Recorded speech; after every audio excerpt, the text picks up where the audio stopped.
From RFN Studios, this is Radio Free Norfolk.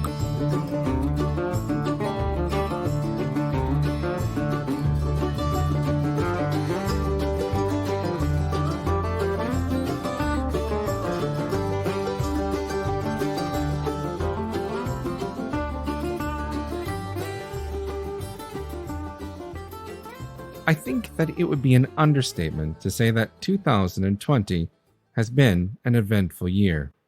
It has been a year that's been full of lots of tragedy, fear, and uncertainty. There's been the threat of conflict with Iran after Flight PS 752. We had Australia on fire. We had pipeline protests, COVID-19 murder hornets, civil rights issues, riots, and fears of economic collapse. And tucked away down here in Haldimand, Norfolk, one could be forgiven for overlooking that this is the 25th year that Toby Barrett has represented our riding at Queen's Park. As such, we thought we'd stop on by and have a little interview with Toby to talk about how 25 years has been. You know, quite obvious, quite sincerely, it's all just about helping people. My career previously to being elected, I was in essentially a helping profession, the healthcare and addictions field. And I feel myself and my staff, we've been able to help thousands and thousands of people over the last, I guess it will be 25 years, probably the end of this week. When I was first elected, I wanted to do something about taxes. I wanted to fight the deficit and the debt, and I wanted to fight red tape, and I've been doing that for 25 years. We've had some setbacks recently, of course, and it's always rewarding to see certain capital projects go forward. I don't know, the new emergency department. I call it the new one. I guess it was close to 20 years ago with the new emergency department at Norfolk General, and to see the construction of the long-term care facilities, Edgewater Gardens, Grandview, Parkview Meadows, and Norview. To see those kinds of capital projects are always rewarding. Having been a politician for well over 2 decades, we wanted to know if the tone and tenor of politics had changed over that time. No, not really. Back in 1995, I remember I sat across from Bob Ray. It was terrible back then. I wasn't used to that climate. As you know, people down here are pretty relaxed, pretty polite, pretty laid back. They get things done, however. And to see the rancor and the backbiting and the insults and the yelling, it took me a couple of years to get used to that. That's pretty well continued. I know John Tory, being a gentleman, was able to cool things out a bit. But that is still there. Now, temporarily with the crisis, of course, people have checked their guns at the door. Currently, as one of the longest serving members at Queen's Park, we asked him what his take was on how the role has changed over time. You know, it hasn't changed much. Technology's changed. Of course, we wrote lots of letters and sent lots of faxes over the years. Now we do business on Instagram and Zoom, of course. My office, by and large, has been on the road. My office has been my truck. I have a number of offices between Toronto and Dunnville and Simcoe, but the role remains the same. It's all about building relationships, communication, being in touch with people, going out to events, of course, and you know, what hasn't changed over the years is I have really good staff, and everybody knows that.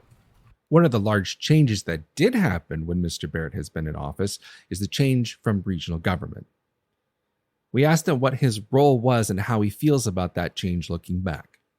Well, my role, I'm the guy that introduced legislation to get rid of the region. I had the backing of Mike Harris. I think what triggered it, the Haldimand Norfolk region brought in something like an 18.6% tax increase, the highest tax increase in the province of Ontario. Things have been brewing for years. I know when I was in university, I wrote a number of essays on the advent of regional government back in the 1970s. Back then, 80% were opposed to regional government. And when I got elected, I could tell 80% were still opposed. I got a lot of support from my government. And lo and behold, what was it?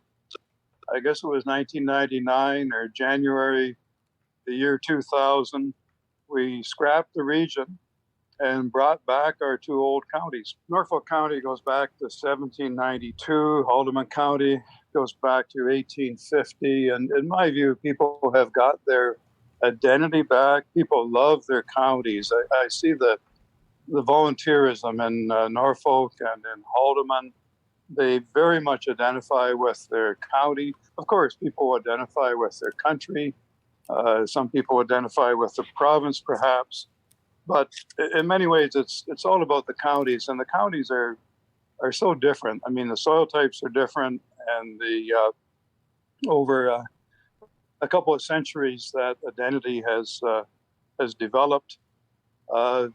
The 25 years of regional government, that was the experiment in regionalism.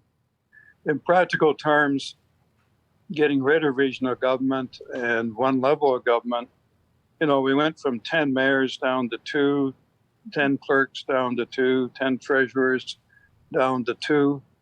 And I think our rationale was just to strive for better efficiency and more effectiveness.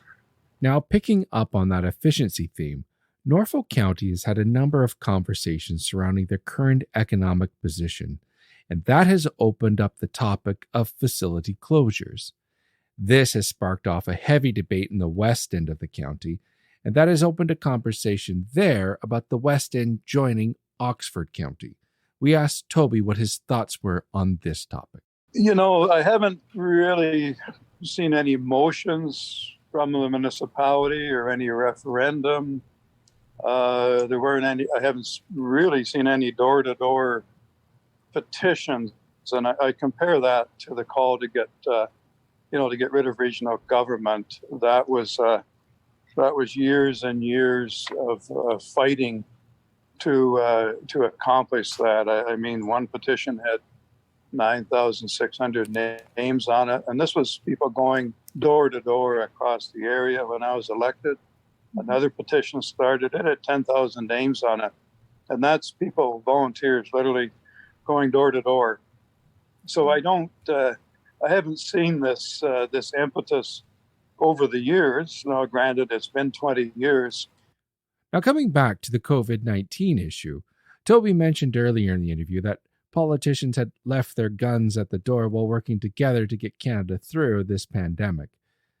We were wondering if this will last and how things will change over time. People understand, and believe it or not, their political leaders understand, during this crisis, we have to solve problems. We can't create problems. It's not a time to, capitalize on this issue. Very simply, you just put your head down and you go to work. There is this division between the various levels of government. Of course, there's the ongoing communication, and staff are communicating constantly. But we have that division for a reason, and it's much more efficient. You don't necessarily, stick your nose in somebody else's business. You just do your part, and you don't play politics at a time like this. As a follow-on question, we asked, how does this change the normal priorities that a government faces? If it's any measure at all, it is phenomenal, the amount of money that is being spent. Regrettably, that will have to be paid back sometime. Of course, individuals, and I give credit to the federal government with respect to providing that assistance through the employment system. Perhaps I would have leaned more towards wage subsidies rather than, if you will, providing people money and, in a sense, creating a disincentive to not work. I mean, that's an issue we're seeing locally with agribusiness, both food processing and food production, planting right now, for example. We have to compete with government dollars. The businesses, the loans are available, and certainly the grants, both federal, provincial assistance with arrangements with landlords to help small business to pay the rent. As this crisis continues on, there is the mounting concerns about recovery and the debt we're building on. We asked Toby about this. Well, Ontario's in tough times. Much of the industrialized world is going through tough times. We are going to have to deal with a tremendous addition to the debt. And that's why I ran for office in the first place. We were about to hit the debt wall at that time, and things have only gotten worse. To get people back to work, and we're very fortunate down here with agribusiness, farming, steel making, oil refining, petrochemical, trucking. So much of our work down here is essential as it is. So there haven't been many changes. At least we've been allowed to work. Very clearly, we've got to get people back to work. We have to do everything we can to ensure, in my view, that we bring back more of a work ethic among people. We've got to do some work, and I'm parliamentary assistant to agriculture, and I sit on meetings constantly. We're pushing to bring back the kind of food processing and value added that we used to have in this area going back, 150 years. The kind of work we did through the fruit growers, the canning companies, American Can. I think we have to go back to some of that. We cannot rely on bringing food and other products, certainly surgical masks. We cannot rely on bringing this stuff in from other countries. Yeah, I fully agree. Now, I should mention tourism and significant part of our economy, especially the month of June right through to October. I'm very pleased, and we certainly lobbied for this constantly, to open up our marinas and trailer parks and golf courses and construction and tree trimming. We just announced that cottage rentals can go forward again. So far it's been working for us locally, but there's a lot more work to do. I mean, if people aren't working, the economy's not coming back. Mm-hmm. Now, Mr. Barrett and Diane Finley both advocated to ensure that migrant workers were allowed to come to Canada during the pandemic. Now, keep in mind that this interview was recorded before the Scotland outbreak, but here's what Toby had to say about the struggles of the farming community.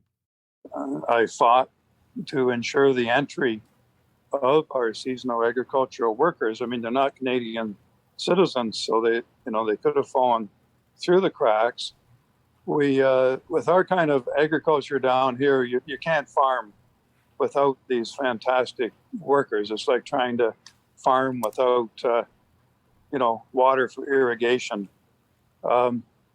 Incredible stressful time as it is, even in good times. During planting, we've been set back more than 2 months. The pruning didn't happen for, blueberries, raspberries, the orchard crops. Obviously, planting has been a challenge for peppers and tobacco, product like that. And asparagus, that's the canary in the coal mine. So we are in a very, very tough situation down here.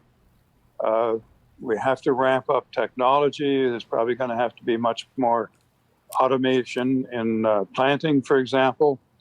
And we've just got to eliminate the red tape, and we've got to eliminate the local red tape as well.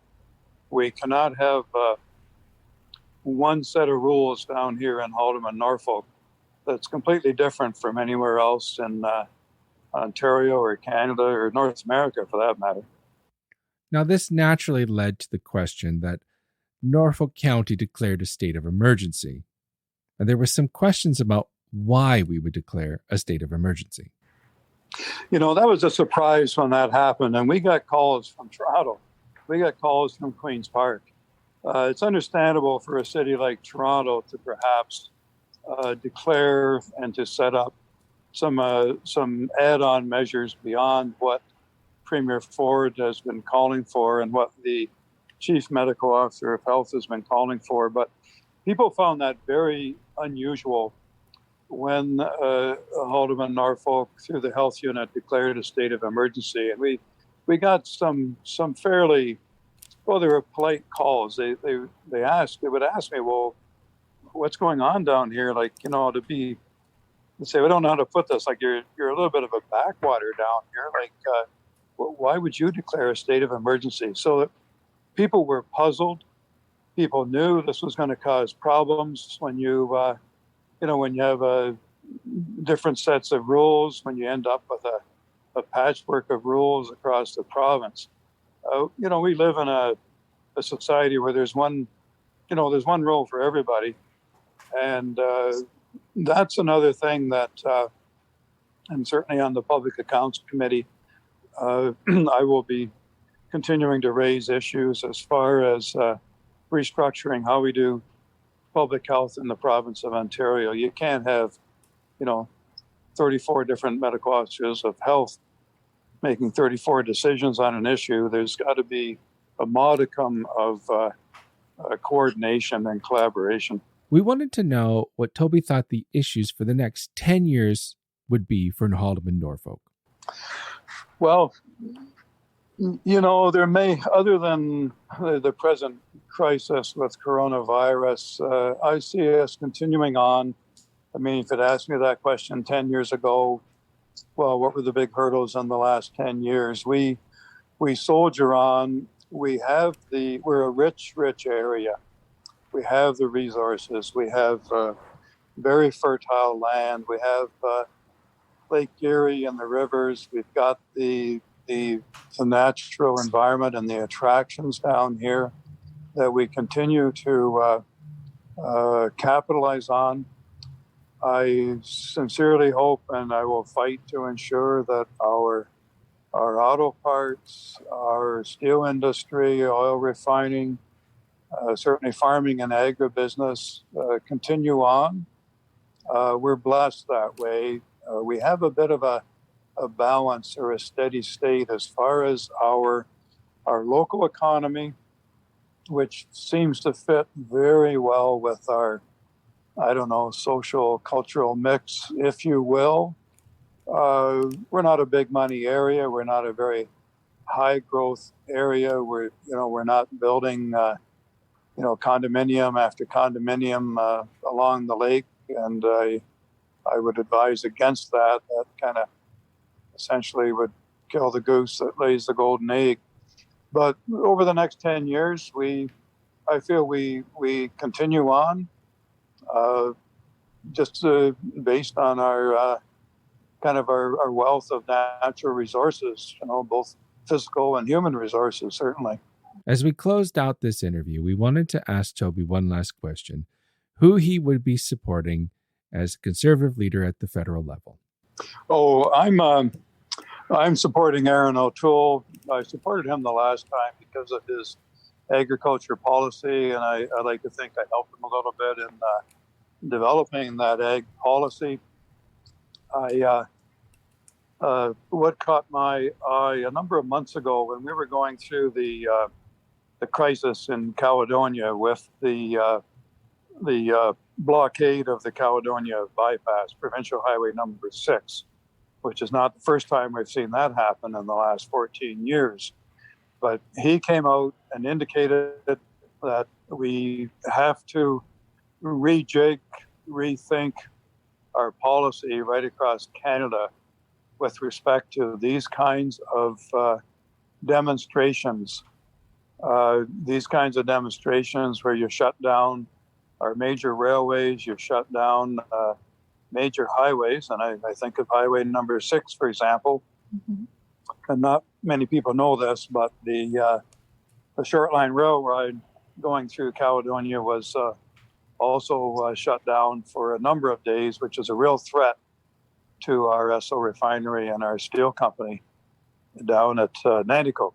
Mhm. So for that reason alone, this time around, I'm backing Aaron O'Toole. We have to start acting like a country again and deal with some of these serious problems, ever bearing in mind the legitimate concerns and grievances, but what country would shut down their, in this case, oil and gas economy? These are interesting times that we live in. I think that this will be a time that down the road we will look back at this moment in history and remember the hardships, the challenges, the concerns, and how we move through them.